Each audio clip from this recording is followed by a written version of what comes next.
pessoal? Olá pessoal, vamos começar a nossa aula, a próxima prática, que é cromatografia e eletroforese. Bom, a gente já viu alguns conceitos nas aulas de titulação e de reações coradas, das características desses aminoácidos e, continuando estudando essas características dos aminoácidos, nós vamos estudá-los agora sob duas perspectivas, usando duas técnicas que são potentes e eficientes nesse estudo e nessa interpretação das características químicas destes aminoácidos. Bom, então a gente começa falando dos aminoácidos. Da prática, a gente vai dividir em duas etapas. Uma delas a gente começa com a cromatografia de papel. Vocês já viram, já deve, óbvio, ter visto no curso a cromatografia de papel. Mas a cromatografia, portanto, é esse método físico-químico de separação que vai ser realizada através da distribuição dos componentes em duas fases imissíveis. Tem uma fase móvel e uma fase estacionária, como vocês estão vendo aqui.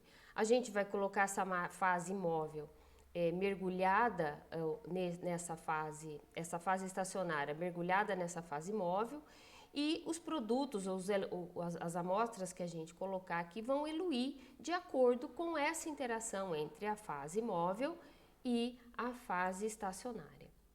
Essa diferença de polaridade é que vai promover essa separação das substâncias, no caso de uma mistura, ou a eluição de determinada substância. Esse é um fator decisivo na separação e é uma técnica versátil, de grande aplicação, devido a essa variedade de combinações que podem ser feitas entre fase móvel e fase estacionária. No nosso caso, a gente vai usar aqui celulose, um álcool e uma mistura, de álcoois, portanto a gente vai trabalhar com diferentes características da fase estacionária e da fase móvel. Bom, nós vamos aplicar diferentes aminoácidos e, como vocês veem aqui por essas imagens, esses aminoácidos têm diferentes características que nós já discutimos. Cadeias laterais que são apolares, cadeias laterais que são carregadas positivamente, carregadas negativamente, e essas cadeias grandes e, portanto, menos polares, aromáticas, e essas características vão refletir nas diferentes eluições desses aminoácidos sobre o papel. Então, considerando essas características, a gente vai promover a eluição desses aminoácidos na cromatografia em papel. Aminoácidos polares terão mais afinidade pela fase estacionária, que é celulose. Celulose, como a gente viu ali, ela é cheia de grupos OH pendurado, isso confere muita polaridade à molécula. Elas vão ser mais retidas na fase estacionária, ou seja, vão eluir menos. E os aminoácidos que têm características mais polares, eles terão uma maior eluição, portanto, vão correr mais no papel.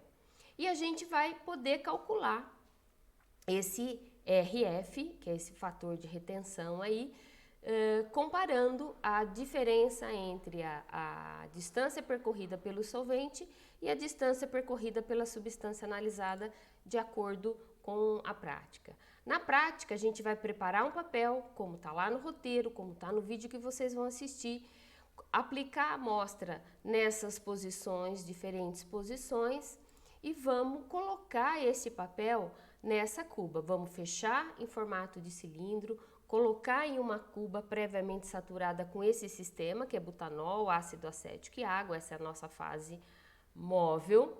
E o cromatograma vai se desenvolver até a frente do solvente aqui, mais ou menos quando atingir cerca de 4 centímetros para o final do papel.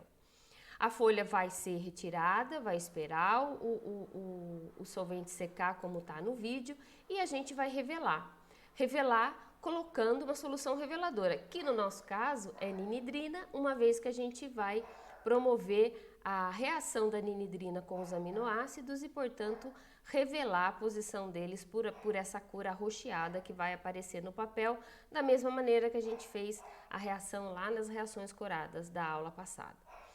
E aí a gente espera secar, marca a posição dos contornos de cada mancha e aí a gente consegue fazer os cálculos do RF, ok? Bom, é assim que vai ser calculado a diferença ou a posição da mancha A, da mancha B, da mancha C em relação à frente do solvente para se fazer esse cálculo.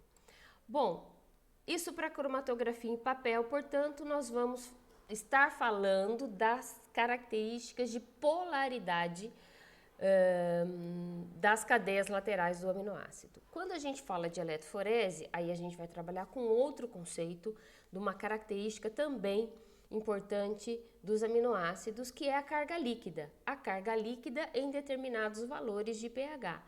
Então, se ela é uma técnica que promove essa separação, porque ela é governada pelo fato, como está escrito aí no slide, das partículas se moverem sob a influência de forças eletrostáticas. Então, dependendo da carga que essa partícula tem, ela vai se deslocar em direção a diferentes polos, positivos e negativos, numa solução que está contida essa amostra, tá bom? Mais ou menos nesse esquema assim, a gente mostra aqui um exemplo de cubo e perfil eletroforético.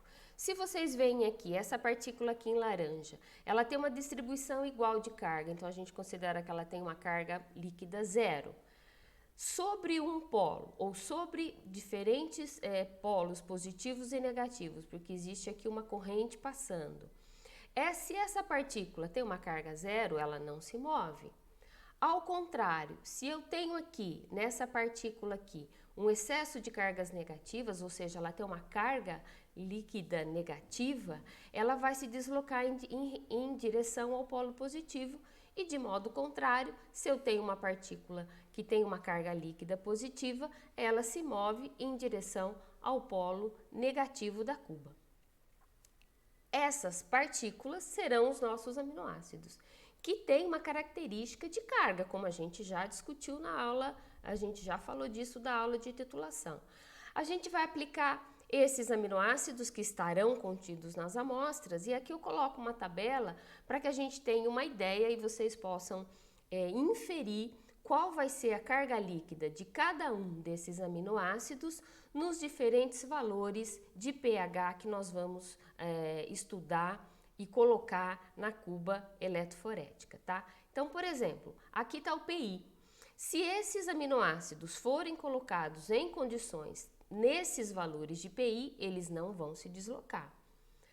Agora, se a gente usar tampões com valores menores ou maiores de PI, é importante que vocês conheçam essa carga líquida nesses diferentes valores de pH e saibam, prevejam para que lado este aminoácido vai eluir. E quanto maior a carga líquida positiva ou negativa, mais ele elui em direção a este polo. Bom, a gente vai montar os papéis assim como está escrito no roteiro e aplicar, como a gente vai usar dois diferentes pH, valores de pH, aqui a gente vai colocar o pH 6, que é bem no meio do papel, e vai ter um polo positivo e um polo negativo. E no outro ponto, aqui no outro papel, a gente vai aplicar no início, porque esse daqui é pH 10. Então, todas irão eluir no mesmo sentido. E aí, a gente aplica a amostra bem mais no início do papel. A gente tem o vídeo explicando como a gente fez isso, explicando como foi aplicado, e a gente vai aplicar diferentes amostras em diferentes pontos, de maneira que essas amostras que têm diferentes misturas de aminoácidos irão eluir diferentemente também na cuba. A gente vai usar duas condições, que é pH 6 e pH 10, usando o mesmo potencial para que aplicar o mesmo potencial nas duas diferentes cubas, e a gente vai usar como indicador de polaridade, na verdade, o ácido pícrico. Esse ácido pícrico, quando a gente colocar no papel, ele vai fazer uma manchinha amarela. E essa manchinha amarela, a gente vai poder acompanhar a eluição da nossa eletroforese, de maneira a saber se já está no momento de interromper, porque essa eluição do ácido pícrico a gente consegue visualizar na cuba enquanto a corrente está sendo aplicada. Bom, em água, ou seja, em tampão, ele vai se ionizar e ele vai se deslocar, portanto, vai ter uma carga parcial negativa e ele vai se deslocar, portanto, para o polo positivo. Bom, as amostras serão aplicadas, vão eluir em direção a este polo positivo, mas como é que vai separar? Separa os aminoácidos através de sua carga em um determinado pH. Então, por isso que é importante vocês saberem qual será a carga destes aminoácidos nos diferentes pH que a gente está aplicando, pH 6 e pH 10. Bom, aminoácidos com carga líquida positiva irão para o lado negativo e aminoácidos com carga líquida negativa vão para o lado positivo. Os que tiverem carga neutra no pH que está sendo feita o ensaio não vão se mover. Bom, e aí a gente vai poder saber quantos aminoácidos ou ainda mais até quanto eles eluíram e inferir quais seriam esses aminoácidos que estão nessas amostras, tá? É importante eu destacar o seguinte, vocês vão ver o vídeo, a gente obteve resultados tanto para eletroforese no pH 6, no pH 10 e também para cromatografia. Mas porém a gente está começando nessa história aí de gravar vídeos e não ficou com uma resolução muito boa, então eu decidi usar uns resultados muito bons que obtivemos em um ano anterior aí, e eu vou também colocar junto com esse vídeo o arquivo dessas eletroforeses e desta cromatografia. É com esses dados que vocês vão interpretar os resultados que nós obtivemos, tá ok? Até mais!